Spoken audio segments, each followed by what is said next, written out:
Okay, ladies and gentlemen, welcome to the First World Economy Forum for Young Elites.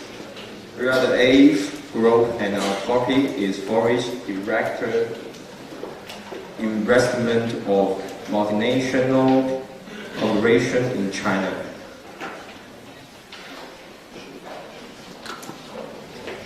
Over the past 30 years, Chinese economy developed rapidly and a comprehensive national strength has entered a new stage. The scale of the industry continues to expand and level of modernization has undergone constant improvement.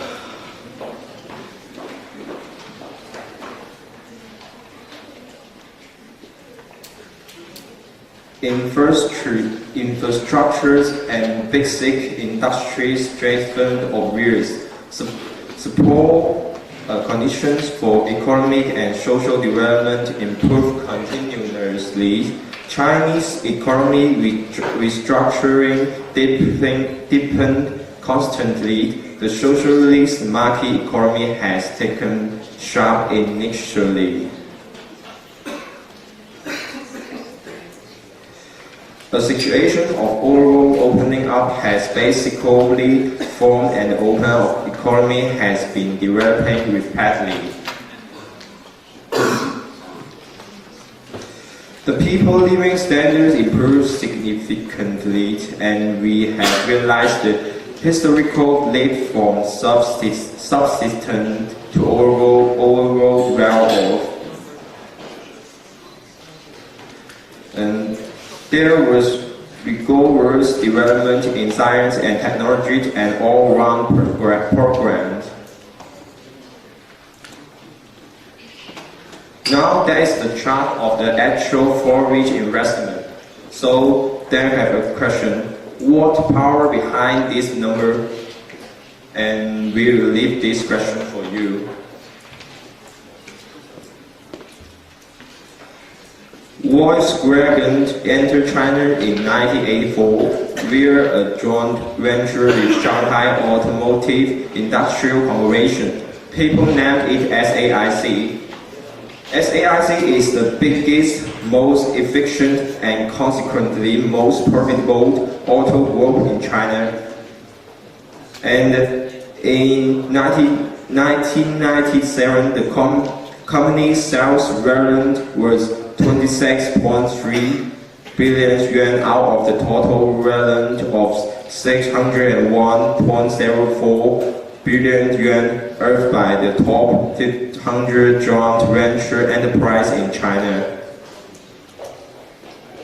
The Shanghai Volkswagen Code Ltd has, for the 7th consecutive year, maintains its position as the most successful overseas fund industrial enterprise in China.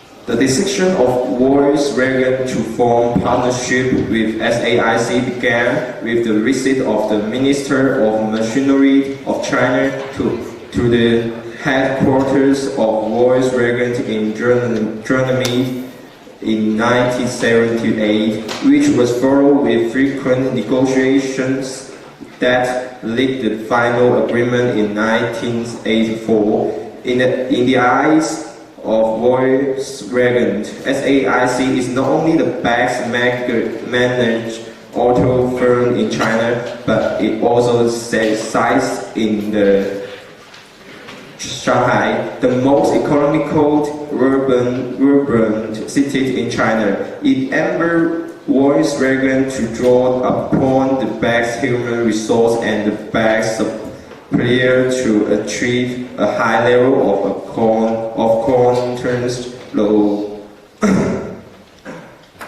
localization to be cost competitive. In the course of Volkswagen, the city government of Shanghai set up an office to assist Volkswagen's joint venture in July 1987. Soon, These offices brought more than 100 local parts producers together and assisted them in working with Volkswagen to explore localization of parts. Forage Enterprise set up before December 31st, 1997. Within the specific grace period, continue to enjoy the preferential terms on the reduction and exemption of tariff and import tax. The police has not been fully implemented due to the negative response from foreign investors. Nonetheless, the State Council in February 1998 decided that all office, communications, and transportation equipment used by forage enterprise are not subject to import tariff.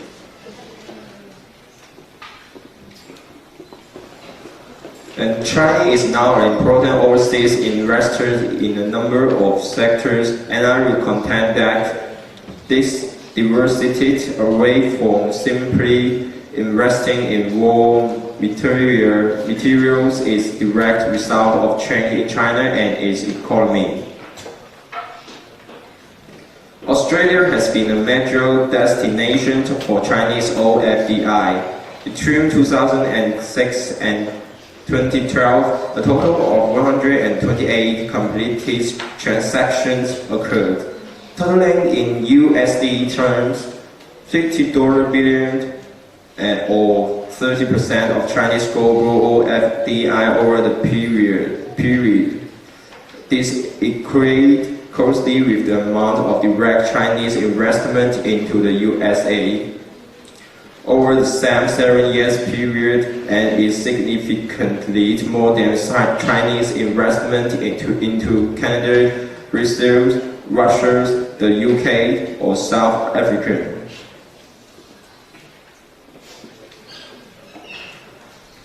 Macroeconomic adjustments such as the appreciation of the yuan and corporate competition between firms are changing the way in which Chinese corporations perceive the future and compel them seek deeper markets, new technologies and skills to ensure their continued competitiveness.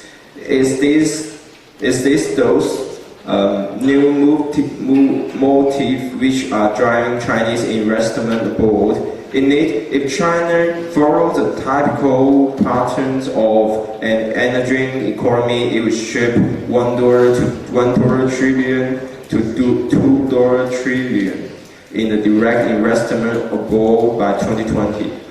The other major reason driving this massive increase in Chinese OFDI is that Chinese old model was centered around investment in import industries, the success of which generated huge surplus trade balance. Ultimately, an unsustainable position. The rebalancing which China is now going through is focused on a number of avenues, of which OFDI is one. However, the competitive pressures arising from the rebalancing process will require significant internationalization of Chinese firms. China faces a number of issues in implementing its offshore direct investment strategies. However, there are clear a growing number of successes, and given the scale of the future potential, the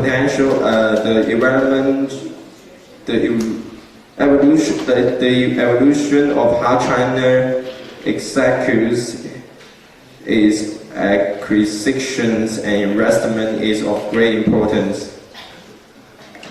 China government encourage quality enterprise to go out for rich investment on the basis of complementary advantage, mutual benefit and common development to carry out various forms of cooperation to increase local fiscal revenue, plays a positive role in creating employment opportunities. That's all. Thanks.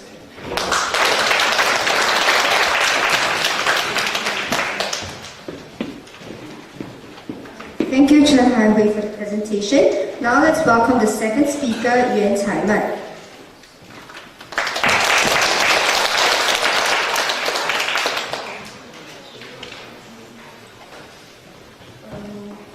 Hello everyone, my name is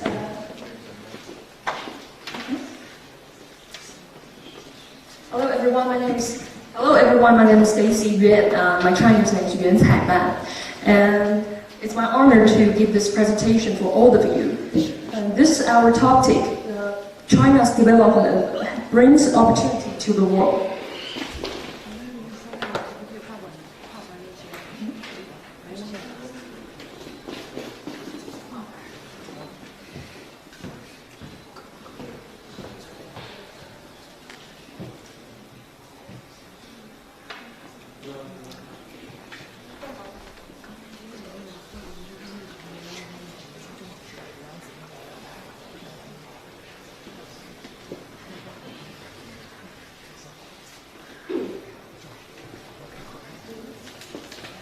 Sorry guys, technical difficulties.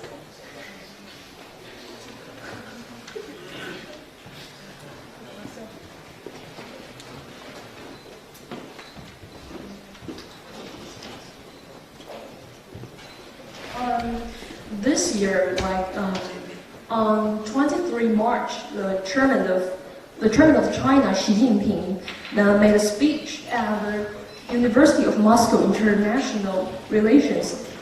He said the development of China brought the world more opportunities instead of more threats. The China dream that we are working on is not a dream that will simply benefit people of China, but a dream that benefits people of all nations. With this opinion, we study why China's development can bring opportunity to the world. And for this presentation, I will talk in these following aspects. One is China's population and economy. Second is China's trade and economy. Third is environment and economic development. Fourth is currency internationalization. Fifth is foreign personal evaluation and the impact on the cross-border trade. And the last one is China's FAT strategy and angle analysis of the economic crisis. So I'm going to show you with the first one. When the two countries' development is similar, the capacity of the market will be decided by the population. And we all know that China has the large population in the world. Meanwhile, the advantage of the large population also makes a good performance in all aspects of each field. For example, with the base of a large population, we can gain more human resources. And the population advantage of China makes up for the length of the capital's endowment in the development.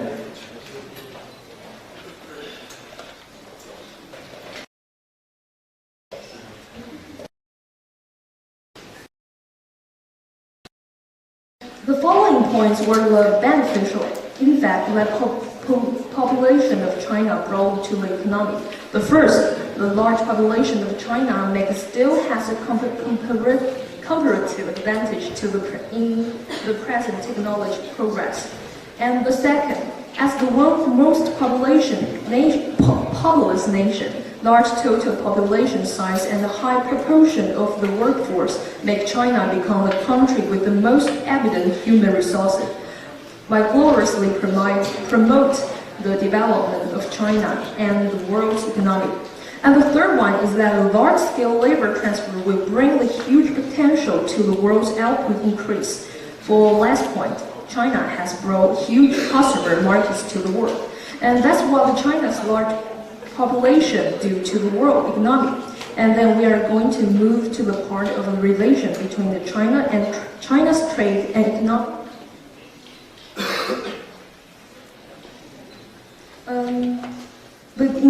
The influence of the rapid growth of China's foreign trade has expanded to outside Asia. China's import improves the development of economic of those relevant countries and areas.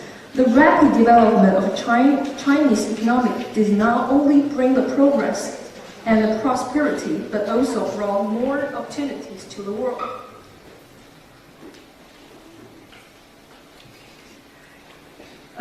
Through our study, we think China's foreign trade provides opportunities for the world in four aspects. First, China is a developing country which its industrialization is in the accelerate period. Therefore, China has a market capacity with a rapid development and the huge potential for the future development. Second, the good investment environment of China has provided the entrepreneurial opportunities for investors from all over the world. Third, the export of China can benefit both traders and trade partners. With low price but high quality goods, China can not only meet the requirements of the customers in other countries, but also can help imports control the currency inflation. Fourth, the development of Chinese economic growth is conducive to neighboring trade. As I have mentioned at the beginning of the first part, China's foreign trade did a favor due to the neighboring countries, since those countries possess a monument in the China's foreign trade. The next part is about environmental and economic development.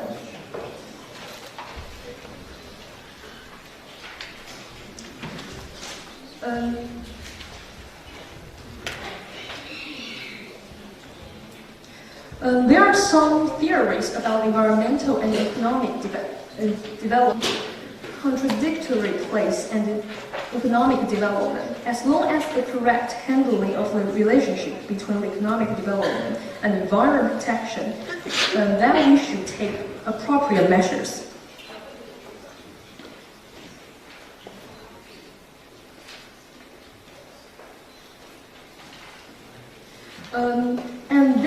And these are some relationship between the economic development and the environmental protection as follows. For the ultimate goal of human development, we need to address both the symptom and the root cause to solve the environmental problems thoroughly. To effect the permanent cure, we must give first priority to the development of economic and optimize the economic structure fundamentally to block the source of the environmental problem. To take temporary solution, we should give priority to development of economic, so that we have the technology, capital, and other supports for solving the environmental problems. Only in this way can environmental protection be provided for human survival and development. Our past road for development is a management after pollution pattern. The result is the environmental problems standing out, and some areas even reach the extent which threats survival. Furthermore, management after pollution pattern not only costs higher, but also is inefficient. Sometimes is a passive position. Therefore, we must start to prevent pollution from the source. This is considered the possible influence on the environment during the development process. Only in this way can we accept to solve environmental problems in the future. Now let's talk about something about currency and internationalization. In the contemporary era, the Soviet countries generally issued its own currency, and by law endowed the currency used to legal status within the country. Within a country, the main performance of monetary value scale, French payment means and shortage means function. When the country currency across national bordering and performance the functioning of money in other countries or areas, that the country's currency will evolve into the international monetary. So this part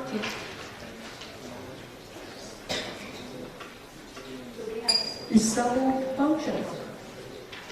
But also we can say it actually is into two functions. One is political aspect. First of all, the country's policy must remain stable for a long time. A country's political instability will cause economic instability, which can cause the currency instability. Safety of the domestic and even the residents of the domestic and foreign holdings to the country monetary from the financial asset a threat. The country's currency will be difficult to gain recognition. Two is the economic aspect. The nation of the country has a strong economic strength, and the maintain microeconomic stability is the currency internationalization. The country's economic plan that the mold must be large enough, and its position in the world economic is relatively strong. Impact on the world economic and the impact is relatively large. Thus, the country, the use of degree international currency is higher to consider a country's economic ability, not only to consider the present economic strength, but also to consider the future growth of trade.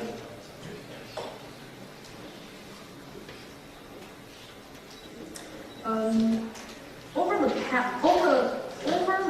past 5 years, we have made significant advance in deepen and strengthen our economic relationship with China.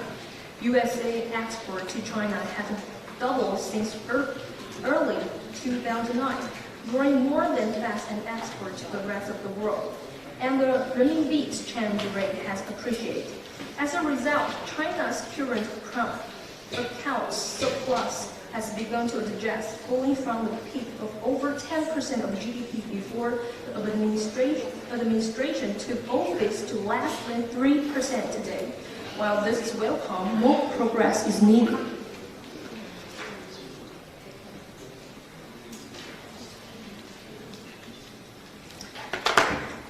It was clear from our discussion over the past 2 days that Chinese leaders understand that China's growth and development challenge of the future will not be met by China's growth model of the past.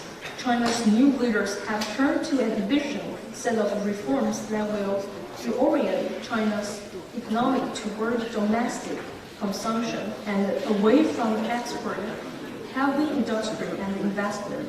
China's reform process is in early stage, but we have already begun to see some positive change, including through the progress we made over the course of our discussion.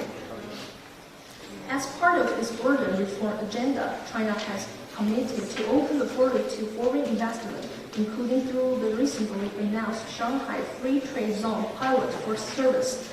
China announced that it is planning to submit a revised offer to join WTO government procurement agreement by the end of 2013, and then will begin intensive economic discussions with the United States this summer to ensure that its office is commensurate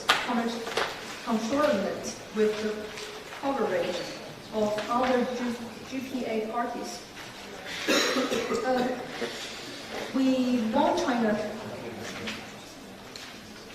We want China to successfully implement these reforms because a prosperous China is not only good for China, but it's good for the United States and for the whole world.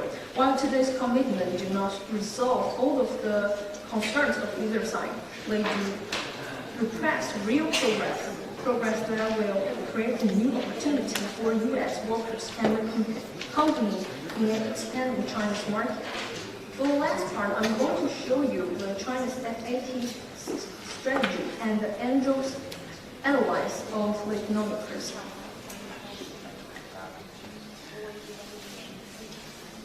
We noticed a theory that Odaeus Shaker Grove, the professor of management and human resource for Ohio State University Fisher College of Business, USA, he said with the rapid growth of Chinese economy, not only to China's favorable, it's a good thing for the whole world. For a business perspective, China's rise is both opportunity and a threat because it has also intensified the international market competition in the market and provide produce at the same time. Many companies may suffer a fate in front of China's cheap goods. They will have to adjust the structures or to withdraw from the competition. This part. Though there are some competition enjoy the strength to the Chinese. So,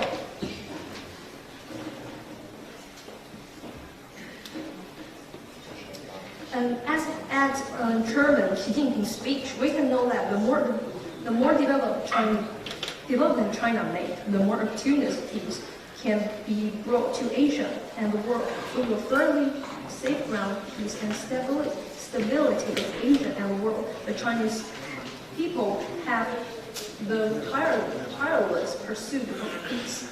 So what we should do is to conserve, to maintain the peace, to provide security for the promotion of common development. And this is my presentation. Thank you very much.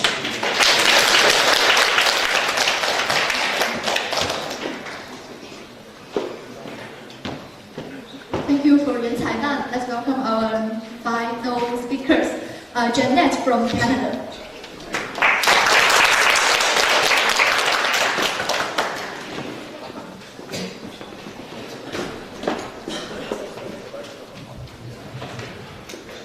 Good afternoon, everybody. My name is Jeanette. I am the next and last, thankfully, speaker.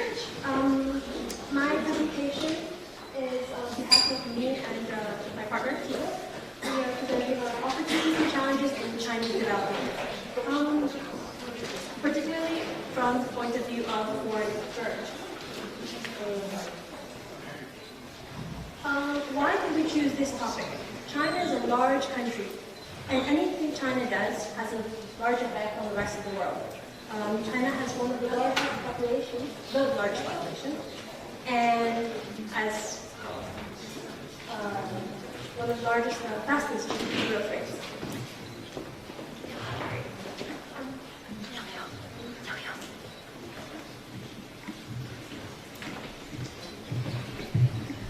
Right. Much of the Western media warns of the Chinese threat, and there's a genuine fear of being overtaken in terms of GDP growth, in terms of industrialization from countries like the US and EU.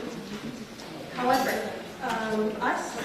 we think that China can bring opportunities to the world if we know how to grasp it, and it can lead to a win-win solution. A win-win solution for all of us. I'm really nervous. I'm sorry. Right. I've divided my topic into two parts. First, I'd like to speak about opportunities that China can bring to us. For example, low-cost products, growing consumer base, lower production costs, etc. Investment, alternative markets. And then I'd like to talk about challenges that China poses in respect of economic integration to the world. For example, environmental degradation, currency inflation, increasing competition, and declining competitiveness for foreign firms. First of all, opportunities. You might ask yourself, opportunities for whom? Opportunities, especially for foreign firms investing in China, for foreign countries. Lower cost of production. When we think of China, and in particular Chinese manufactured products, we usually think of something cheap. Foreign firms that innovate a new product, they can easily introduce their product into the market because manufacturing in China offers such a competitive price. What is called the China price is composed of, it's made up of a lot of factors. First of all, lower labor costs. These account for like 40% of what we call the China price. that's supposed to say foreign direct investment, catalytic foreign direct investment. These are the drivers of the China price. Next, there's something called industrial network clustering. What this means is that many companies, for example, there's a toy manufacturer cluster in Guangdong province, in the city of Shantou.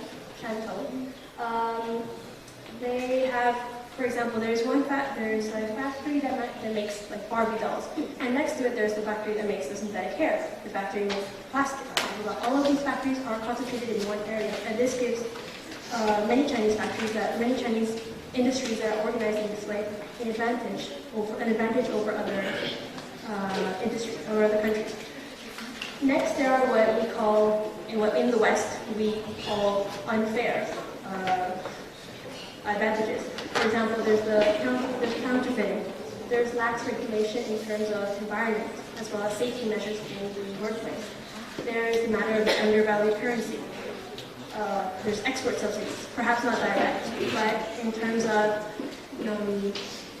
non-payable loans, or in terms of low costs of subsidized energy, subsidized water, subsidized utilities. All these things are what the West calls unfair trade practices. If they're fair or not, that's not what we're discussing. These are just things that make up the China price. Next, another benefit that the West or developed countries get from Chinese manufactured goods is protection from inflation. The fact that we can all purchase basic cheap goods helps keep the consumer basket, the basic basket of goods price very low, and this helps us to keep the inflation low in developed countries. It also improves living standards for most developed countries where there's no shortage of goods, and it also creates a consumer's point of view because things are so cheap to obtain. In China has a growing consumer class. We see this every time we talk about the Chinese middle class. Because of China's export-led growth, this has led to a large current account surplus, a large amount of money, disposable income. China's growing consumer class, the middle class, is composed of nearly if I'm not mistaken, 60% of the urban population in China belongs to the middle class and the upper middle class together. And both these groups have a disposable income of around, if I'm not mistaken, 30,000 renminbi, something like that, which is a good market for foreign firms who are looking to invest in China. And most of our goods are like high-value kind of goods and services that appeal to this new new consumer base of young professional Chinese consumers. Another way China benefits the world, brings opportunities to the world, is an alternative to the traditional US-EU trade bloc. In the EU, given the recent asset bubbles, the financial crisis, 2008, the problems in Europe right now, the economy is not growing in the EU. And for countries, for example, the UK, who relies on exports to the EU, this is problematic because they have nowhere for their exports to go. So, moving to China, or refocusing towards China, is a good alternative for countries like the UK, as well as developing countries. As we've seen in previous presentations, there are many free trade agreements being negotiated right now, and this can also push investment demand next, I'd like to talk about foreign investment. Foreign investment, not into China, but from China. They call it overseas foreign direct investment. Not only to developed countries, we hear a lot about China investing in Africa, in South America, not only to these countries, but also to developed countries. For example, a lot of, because of the crisis in Europe, there have been a lot of bond purchases in countries like Italy, like Greece, Spain, where Chinese investors have, so as to say, rescued the European investors. This is a solution for both sides, because as China moves from quantity and speed oriented like exports, it moves to quality and effectivity. for us, it's good for them. Also, you can see the comparison between China, it's called China's World Fund, where China invests in the world. Not only do we see developing countries, but we also see a large number of investments in developed countries. As for challenges, and when I say challenges, I'm referring particularly to challenges to what are perceived as challenges by Western powers to their economic hegemony. This is, for example, increasing competition for raw goods. This is a touchy subject because this is mostly sensationalistic. China has been blamed because of what? Because of its boom in construction for stressing the world's the amount of resources in the world. One of them in particular has been, I'm sorry, it's been a long day. One of the resources that has been, that I've taken as an example is oil. As demand for oil grows, prices goes up, this hurts us in the West because oil prices will affect everything else, our prices will go up, etc. However, this is also a good thing, because why? Because our reliance for oil is hurting the environment, it's hurting it has all its side effects. So if we look for alternatives in the West, well, it's expensive, we look for alternatives, it could also be good for us. Of course, you can't always you can't isolate one factor when you're talking about our rising prices. There's also been recent supply disruptions in the Middle East, the whole thing with Russia right now. So you can't isolate one factor. Another thing I'd like to talk about is declining competitiveness. In particular in the US, when a lot of rhetoric that senators, that people in power, politicians use, especially when election time comes around, they always say that China and other developing economies are taking the industry away, they're taking jobs. However, yes, labor-intensive industries are more competitive in Asia. Yes, that's true. However, this can help developed countries to develop niche markets. They can concentrate on their comparative advantage in another area and abandon industries that are not as productive.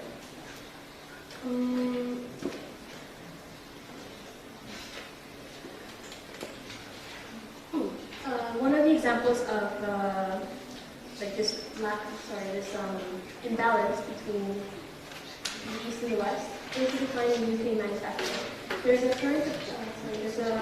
current account surplus in favor of China and a deficit in case of the UK. When you compare them,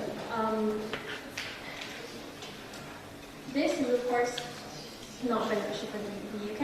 However, like I mentioned, as time passes, the UK concentrates its effort in specializing in a certain market and shifts away from labor-intensive industries. And this, in the long run, while in the short run, you see lots of jobs, and you see diverse side effects, you do end up seeing, theory does tell us that there will be a happy ending for it. A big, huge thing is environmental challenges. And you could think, yeah, this is something that only affects China. It doesn't only affect China, it affects everything. China is always blamed for being a polluter, blah, blah, blah, because of the industrialization of the society. However, previously, in fact, you could always say in the last 200 years when the Industrial Revolution was going on in the US, we were also polluting.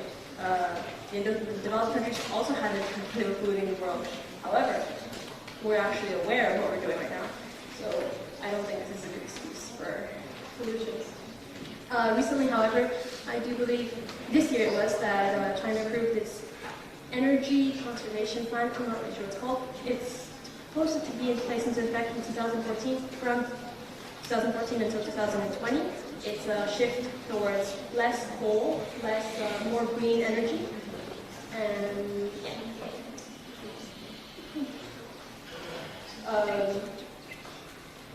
well, this is something we can all see, especially because we live in Wuhan, which is not exactly the cleanest city on earth. We're lucky today because we have a blue sky today and the past few days. We usually have really gray skies in Wuhan. And however, this is not something that's concentrated in Wuhan and China. Western world is pretty polluted too. The thing is, because we're outsourcing so many jobs to China, so many industries, we see lax regulations here are mostly to blame, because we're also pushing our cheap production onto China, and well, we can see the results by, like I said, by looking outside our windows, by looking at our API indexes in Beijing and everywhere. By the fact that we can't drink water.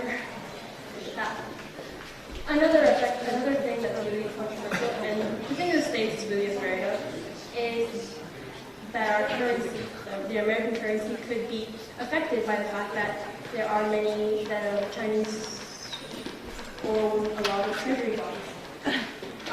Because we don't have a lot of time, and I'm pretty sure you're all aware of how it works, I'm going to explain it. But I do want to point out that this is one thing that Americans are really scared of in general. However, selling all these bonds that China owns would not be beneficial to China because it would appreciate its yuan and it would lose its comparative advantage in terms of manufactured goods. In conclusion, what can I say about Chinese economic development? Well, opportunities are many. Like I said, investment, protection from inflation for developed countries, new markets for our goods in times of hard times. But we have to know how to take these opportunities, how to grasp them. We can't just expect, them to fall into our laps. We have to be smart. In conclusion, what can I say about Chinese economic development? Well, opportunities are many. Like I said, investment, protection from inflation for developed countries, new markets for our goods in times of hard times. But we have to know how to take these opportunities, how to grasp them. We can't just expect, them to fall into our laps. We have to be smart about how we do it, and we have to be open-minded about how we deal with countries that have a dissimilar culture to our own. We have to be, I stress again, open-minded and know the market, know the people, know the government, know the regulations, and then I think we could have a harmonious solution for all. And that's it. Questions and answers we'll do later. Thank you.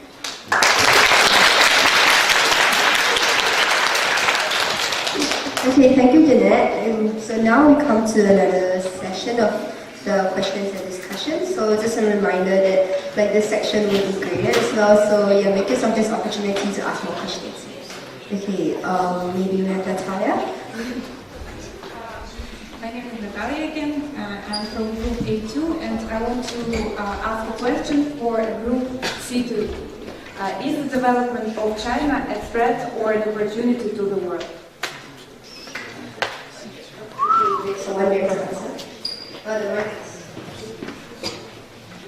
I think the rapid growth of China's economy is not only favorable to China.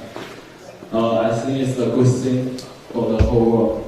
For example, Chinese low price has helped increase people living standard, and China huge market for some foreign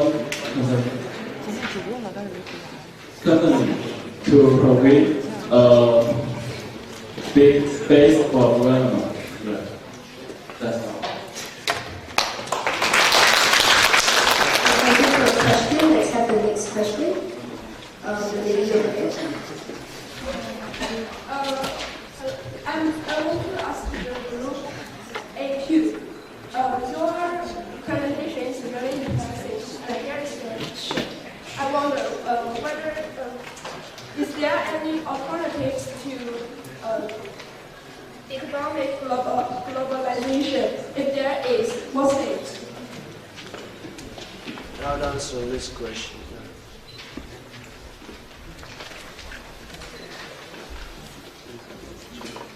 The better part.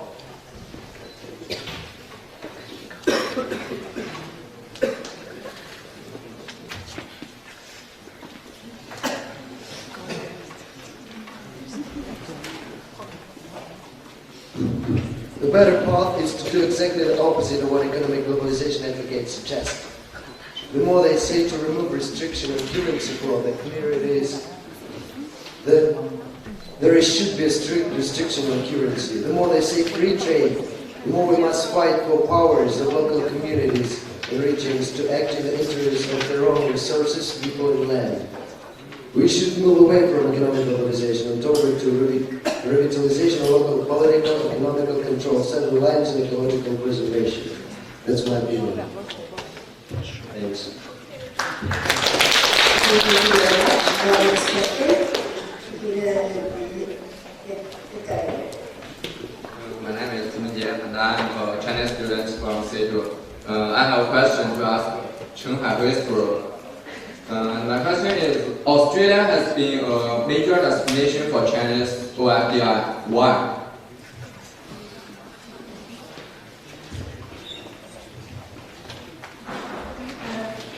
I think there are three reasons. The first is Australia has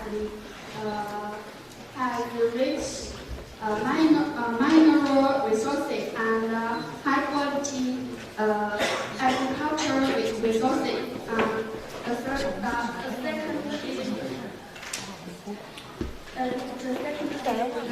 security of Australia is great, and the third is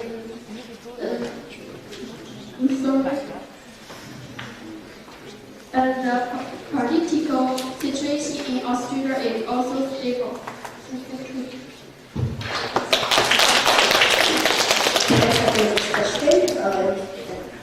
Okay, I've got a question for the last group. My name is JB Wood, and I'm from B1. So you mentioned the term the China price in your presentation, but now it has come to people's attention that the China price is now going up. Or in other words, the comparative advantage of China's cheap labor force is now vanishing. So my question is, what changes do you think that that trend will bring to the world's economy?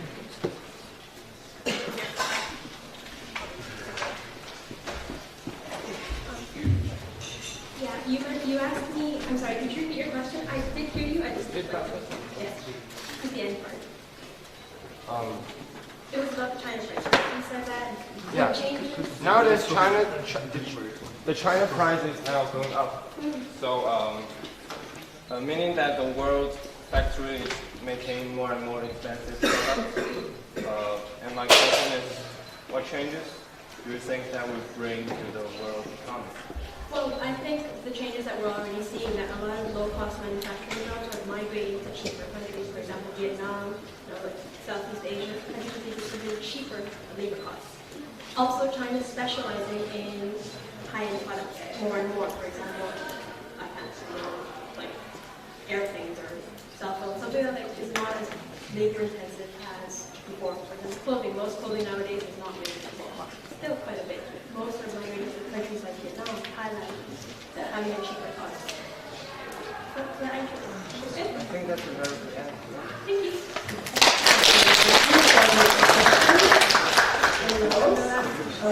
Okay, the lady in front of you. Hello for everyone. I have a question for group A3. Could you repeat it? Go A3.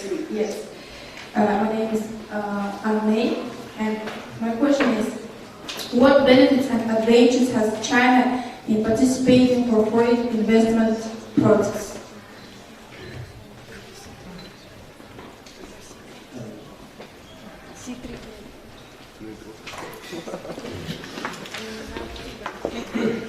I can tell, I'm from Kazakhstan, and all my life I saw the investment of the China for the foreign countries as a role of China at this position. And I think that year by year, every year it will be increasing more and more. And for in our topic like globalization, I think that more parts of the globalized relations between countries will be based on this Chinese investment. Thank you. And like we can see that in the Central Asia also. Okay, we still have some time, so are there any more questions? Okay, the gentleman behind you.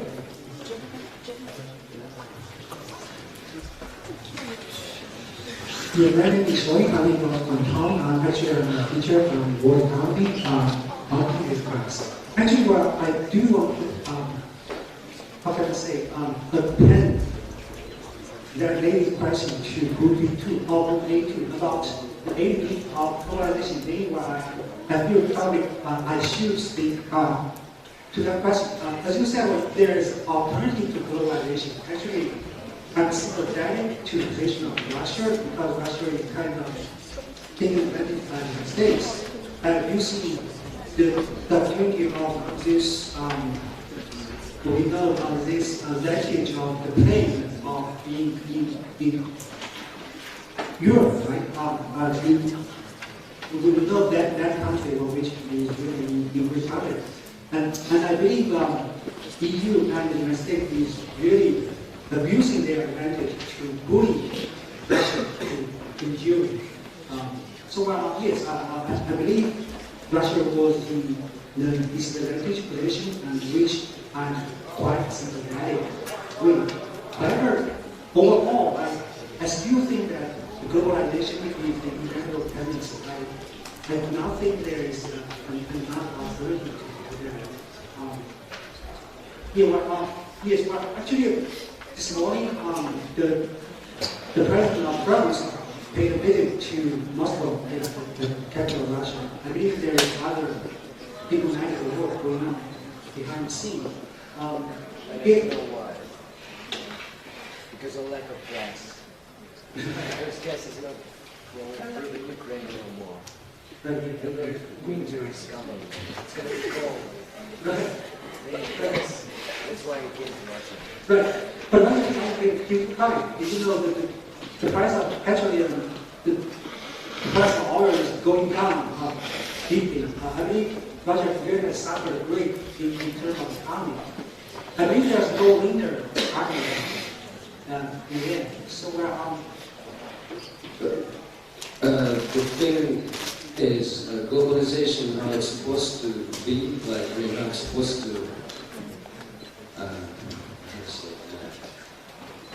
The globalization that we have right now is a bad thing. Yeah, because all the corporations are taking advantage and they're getting all the resources and money and stuff. And actually, the globalization is supposed to be a good thing. It's supposed to help to each country, like, develop. But it's not. Like, as you can see, in the real world, it's different. And I'm not from Russia, and I'm not really familiar with Russian problems. I'm from Kazakhstan, but it's similar in Kazakhstan. All we have right now is like the Western countries are sucking resources from like Eastern countries. That's how it goes.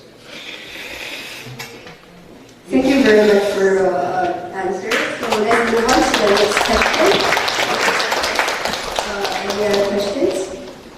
Okay, the lady in the back. I have a question for Stacy. Stacy.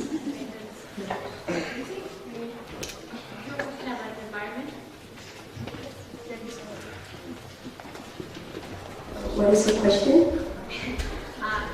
You were talking about the reconciliation between economic development and the international environment. You were talking about how the political environment and economic development can lead to results. But you didn't explain why you think that. So Why do you think that you can have economic development plus protecting the environment? Yes, why? It seems that you can be happy separately, they cannot protect the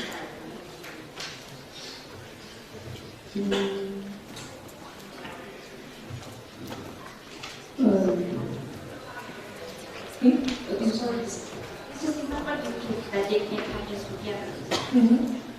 Yes, that's what you think.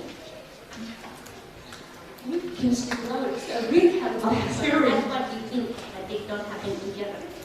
Why together? Yes. No. Is that what you think they do not happen together?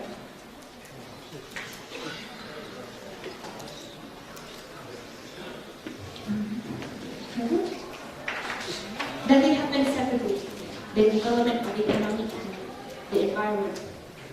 So your question is trying to say that like the development of the economy and what is the other thing? The environment, they don't happen together. Oh, and protecting the environment. Yes, you seem to say that they cannot happen together. It cannot happen together. Okay. So I think her question is trying to say that like for economic development and the environment, it's something that cannot coexist. That's what you were saying.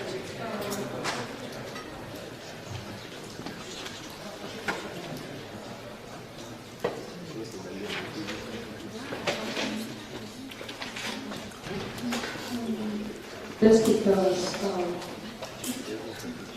there's a dilemma because now China has some, like, what should you say, there's some factories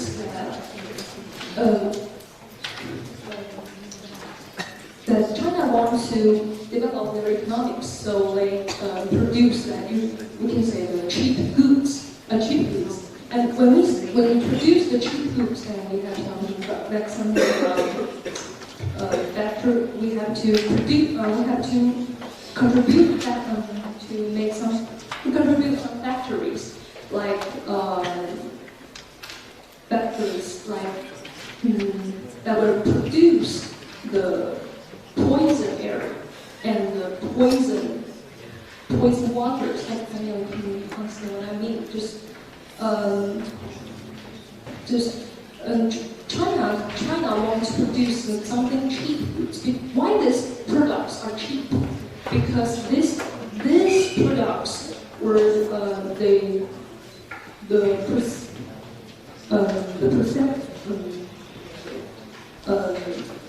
they are easily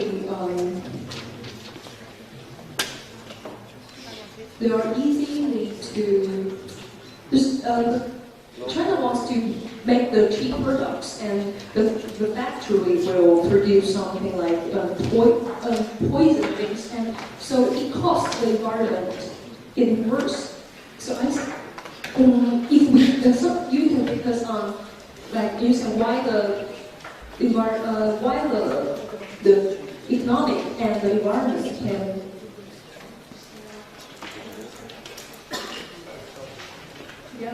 together because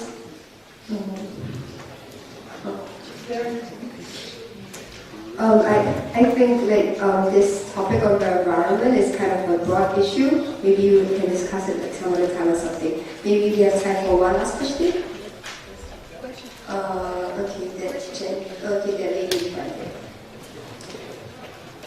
I represent A2. My name is Vina, and my question for all of you: what problems have economic globalization for present time, and which positive and negative sides economic globalization have? For all of you. Oh, so the question is open for anyone on the floor. So whoever wants to answer the question, you can just answer it. Anyone? Do you need her to repeat the question again? Okay. What problem have economic globalization for this time, and which negative and positive sides have? Okay, so the first question, if I got it right, is the problems of economic globalization in present time. Yeah.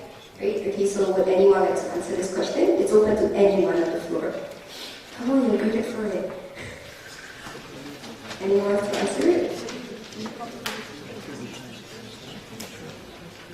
Okay, how about the second question is some of the positive and negative effects of economic globalization, right? My view about the recent issues about economic globalization is, it seems the richer and the more established nations are getting more richer. As my brother said, they're taking advantage of the weaker nations. So we are getting more richer and the poorer nations are getting more poor.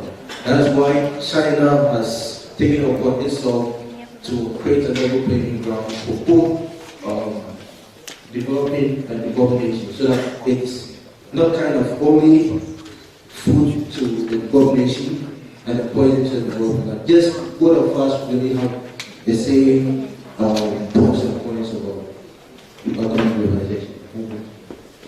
Thank you. Thank you for that. Thank you. And I think the second part of the question was about the positive and negative effects of economic globalization. Is that right? Yes, right. So would anyone like to answer that question? Positive and negative effects of economic globalization. Well, okay, it doesn't matter because actually in the first few presentations, I think some of the groups have already presented on it. Okay, so thank you participants and guests and audience for the interesting and lively discussion. So China's development has indeed brought about many opportunities for the world. And we should look towards China as the next good thing, like as said in the opening speech by Dr. Lee, is that China is ranked first. So now as we're nearing the end of the forum, let us invite Professor Yu to give us his closing statement.